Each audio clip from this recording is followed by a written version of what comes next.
So my wife and I both went to a Bible college and barely survived.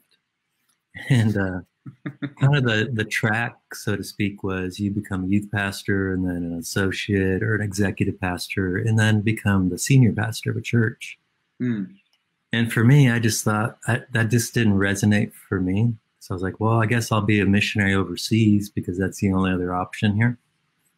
And then a friend said, hey, there's this thing happening on the university by our college. You want to check it out? So I went in. There was this meeting on campus. There was worship. And man, the second I walked in, I'm like, this is it. This is what I was made for. And so I was like, how do I do this? And so then I figured out how that works and to get connected. And so then God took us to Salt Lake City, and that's where we started at the University of Utah. Yeah. Yeah. I think so many people are scared to kind of approach universities and go into that space. Yeah. Maybe can you share with us yeah. But people are people wherever you go. Yeah. Can you share with us the early days, like maybe some experiences that stand out to you? Yeah, I mean, Salt Lake City was wild, man. It's like demonic Disneyland. So out of all my travels, Salt Lake City or just Utah in general is very similar to the Middle East in the sense that the demonic is just like not hiding. It's just here we are. It's very in your face, where other places it's very subtle. And because of that, we saw, I mean, within a week of moving there, I had a principality at the foot of my bed. So I'm going to kill you if you don't leave. You know, and there's nothing that really prepared me for that conversation in Bible college. Yeah. Like when a principality shows up in your room in the middle of the night, like, and so we had to kind of fast track ourselves in the sense of learning.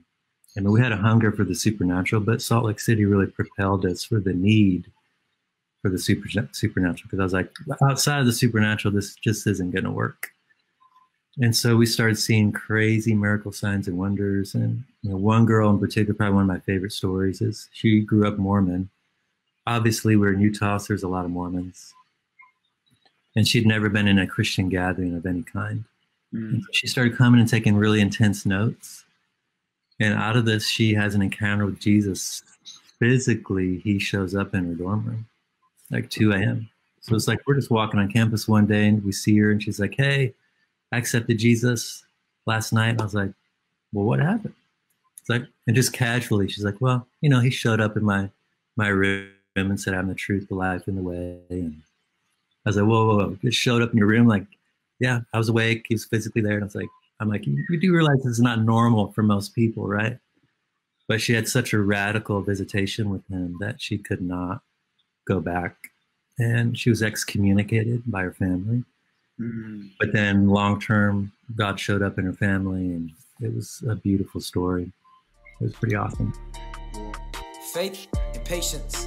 Faith and patience. Patience means allow it to happen. Stay the same. Stay persistent. Keep going. Faith, know that it can happen at any moment. Get excited because it can happen at any moment. You were so close. Don't quit now. Keep pushing. You got this.